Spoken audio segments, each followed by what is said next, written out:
क्या कह रहे हैं भाई? चाय बेचने वाला देश नहीं बेचेगा कभी, अच्छा, कभी देश नहीं बेचेगा, उसको अपने देश से लगाव होगा। लेकिन जो देश को खोखला कर दिए 70 सालों में, वो देश जरूर बेच देंगे। कह रहे हैं कि भाई मोदी जी में वो काबिलियत नहीं है कि वो देश को संभाल सके। मोदी जी में वो काबिलियत दिखाई पड़ा कि आज सारे राजनेता, चाहे पक्ष हो या विपक्ष हो, सबको ये लगने लगा कि काम नहीं करेंगे तो जनता जूते मारेगी अगले से इलेक्शन में। क्या बात कर रहे हैं आप? बिल्कुल बदलाव दिखा जाए। इतना बदलाव हो गया है।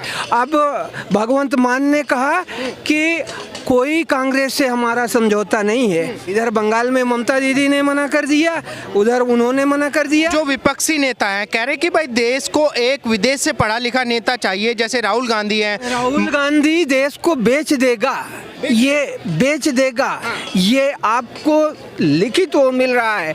और ये इंडिया गठबंधन भी इसीलिए बना है कि देश में जितने घोटाले हो रहे हैं उन सारे घोटालों को छुपाया जा सके और आगे पूरे देश को बेचने की बड़ी तैयारी। वो तो कह रहे कि मोदी जी तानाशाही कर रहे हैं, उनको हटाना पड़ेगा अगर देश बचाना है। अगर देश बचाना है तो उसे अयोध्या में झलक देखनी चाहिए, उसे प्रयाग में झलक देखनी चाहिए, उसे काशी में झलक देखनी चाहिए, उसे तमाम जगहों पर ऐसे जगहों पर देखना चाहिए कि क्या डेवलप हो रहा है। 8 खरब रुपए जो है अयोध्या में खर्च हुआ है। तो ऐसे काम जब हो रहे हैं, उसको ये नहीं दिखाई पड़ता होगा कि 9 साल में हमारी सेना, जहां इसके पहले मनमोहन सिंह के समय में 3 घंटे नहीं ठहर सकती थी, दुश्मनों के सामने खड़ी हो सकती थी, इतना रसद मसाला नहीं था, गोला बारूद नहीं थे। आज वो स्थिति है कि दुनिया इस भारत देश को जो है अपने लिए बुलावा मांग रही है कि आकर के हमारा शांत करवाओ। देखिए अंकल जी, आपको क्या लगता है जब से मोदी जी आए हैं, इंडियन आर्मी कैसी है? देखिए, इंडियन आर्मी को हमेशा से हाथ पैर बांध करके गोली न चलाए, प्लास्टिक का गोली चलाए, पानी का गोली चलाए कहा जाता था। हाँ, सामने वाले आतंकवादी जो थे एकदम छुट्टे थे। इसमें हर व्यक्ति के सोच को बढ़ाया गया है। सेना भी अपनी सोचे, अपने हिसाब से करे, जैसे भी शांति लाना है लाइए, ये व्यवस्था दिया गया है इस सरकार में। यही होना चाहिए, यही आर्मी की ताकत को बढ़ावा मिला है। अरे इसमें कहाँ सोचने मैंने थी है कि नहीं मिला है। बढ़ावा का मनोबल हाई हुआ है, मनोबल का तोड़ा नहीं गया। कुछ लोग कह रहे हैं कि भाई राम मंदिर से विकास थोड़ी होगा, विकास तो आप हॉस्पिटल बनाइए। देखिए, विकास की जहाँ तक बात है, एक उद्योग लगाने में जितना लोगों को रोजगार, वहाँ के लोगों को फायदा होता है, उससे ज़्यादा हमारा माने सनातन इससे वाकिफ है, पहले से वाकिफ है कि इस माध्यम से विकास किया जा सकता है। वहाँ तमाम रोजगार पैदा हो गए जिसकी आप कल्पना नहीं कर सकते हैं। रहा मेडिकल बनाने की, लोग बात कर रहे थे, मेडिकल तो हर 50 किलोमीटर पर मेडिकल कॉलेज बना है इसी काल में।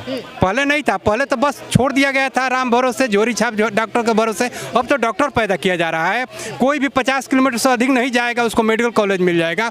वो तो हो रहा है, विकास तो हुआ है। अब विपक्ष को कहने के लिए कुछ है नहीं, अब कह क्या सकते हैं। लेकिन उद्योग जो है, सबसे बड़ा उद्योग अगर जो है तो ऐसे धार्मिक स्थलों का विकास ही है। भारत के लिए विदेशी आय का भी साधन अगर जो होगा, चाहे रहा है, तो हमारी चिंतन रही है, हमारी सभ्यता रही है, हमारी संस्कृति रही है।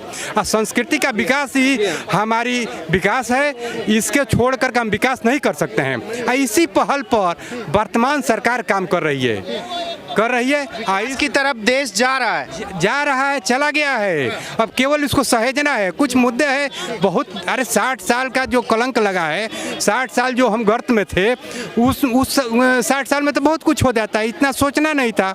हाँ, लेकिन अब उसको मेकअप कर लिया गया है। अब विकास के पटरी पर चढ़ चुकी है, जनता भी जान चुकी है, जनता किसको वोट देना है, किसको लाना है जान चुकी है। इसको भड़काने से किसी को कुछ फायदा नहीं होने वाला है। 2024 का चुनाव आ रहा है, क्या लगता है इस बार किसको मौका मिलेगा? मोदी जी को। मोदी जी को क्यों लगता है? उनका काम दिख रहा है ना। हाँ, उनका काम क्या? क्यों उन्होंने क्या काम नहीं किया? आप ये बताओ कि ये काम नहीं किया, सारे काम उन्हीं के राज्य में हुए।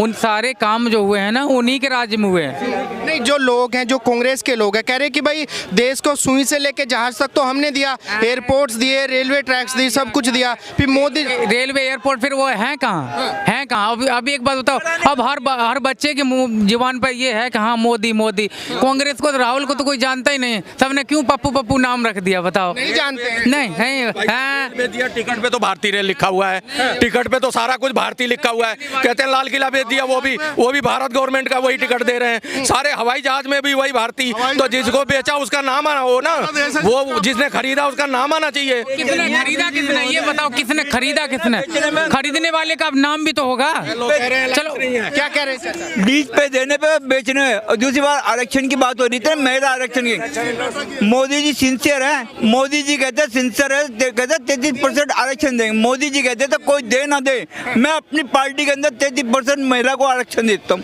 कह रहे हैं कि महिलाओं को आरक्षण नहीं देते, मोदी जी महिलाओं की बात नहीं करते। क्यों नहीं देते यार? ये तो सब अपनी अपनी वो महिलाएं किसमें सफर कर रही, क्या नहीं कर रही महिलाएं, किसमें क्या महिला के लिए? महिला की तो भाई साहब इतनी इज्जत कर दी मोदी जी नहीं, अब कहीं पे क्या क्यों नहीं बन सकती? अब एक बात, जब महिला को जब टिकट कोई लेगी जब तो देंगे मोदी, क्या अपनी मर्जी से देंगे?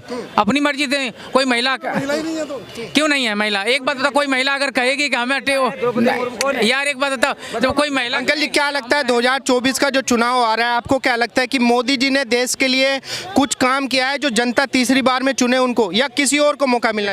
इस समय तो हम लोग दिल्ली के राजीव चौक पर पालिका बाजार के सामने खड़े हैं। आप देहात में चल चलिए, हम देहात से आते हैं, देहात में चल चलिए, वहाँ का एक एक विकास देख करके आपको लगेगा कि तीसरी बार का हमेशा उसी पार्टी की सरकार बने। अच्छा, विकास हुआ है। हाँ, वह आप गांव में चले जाइए, जहाँ बिजली देखने को नहीं मिलती थी, वहाँ 24 घंटा और 7 दिन। यही नहीं, इसके अलावा 2 फीस बिजली, किसानों के लिए अलग से बिजली।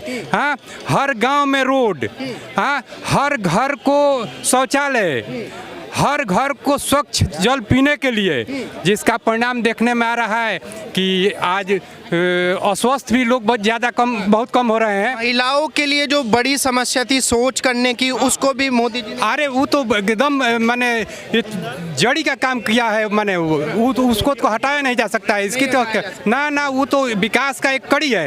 ये लोग जो विपक्ष कर रहे हैं कि हुआ नहीं, वही नहीं कर रहे हैं। गाँव में चल करके देखिए कि विकास कैसे होता है, कैसे होता है, क्या होता है, वहाँ पर दिखाई पड़ रहा है। हर गाँव डेवलप है। लेकिन अंकल जी, मैं ये जानना चाहता हूं, जैसे विपक्षी पार्टी के जो लोग हैं, गठबंधन के लोग हैं, कह रहे कि भाई मोदी जी तो एक चाय बेचने वाला बंदा है, उसे कहाँ पता विकास क्या होता है, सरकार कैसे चलाई जाती है। ना देखिए, ये तो बातें लोग सच कर रहे हैं, चाय बेचने वाला। लेकिन अब लोग समझ गए हैं कि जमाना उसी का है। ऐसा नहीं है कि हमारे परिवार से जो भी हो वो मुख्यमंत्री हो या प्रधानमंत्री हो। हाँ, अब वो जमाना देखने वाला नहीं है। जो योग्य होगा वो आएगा, जो योग्य होगा उसको सत्ता मिलेगी। उसको सत्ता मिलेगी। अब जनता जान चुकी है और जनता पहचान चुकी है, अच्छी तरह से पहचान चुकी है। हाँ, बताइए, आप बताइए। 22 तारीख को उद्घाटन है राम मंदिर का, ठीक है। हर बोर्ड पे, हर जगह पे राम मंदिर राम राम लिखा हुआ है ना। सीता जी कहाँ गया? सीता जी कहाँ गए? हाँ, इसका मतलब है कि सीता जी को पीछे छोड़ दिए। हर बोर्ड पे लिखा जय सिया राम, वही है। हर जगह पर बोर्ड पे लिखा श्री राम लिखा हुआ। श्री, अच्छा ये बताइए, श्री का मतलब क्या होता है? श्री का मतलब क्या? श्री के नाम पर अपना टाइटल लिखा जाता है। अरे टाइटल नहीं, श्री का मतलब ही देवी से होता है मेरे भाई। हमारा नाम लिखा है नरेश राम। श्रीमती किसको बोलते हैं? श्रीमती अपने माँ बाप के साथ लिखा। भाई साहब, क्या लगता है? आज देखो आप, दक्षिण से लेकर के उत्तर तक चारों तरफ जो है डंका बज रहा है।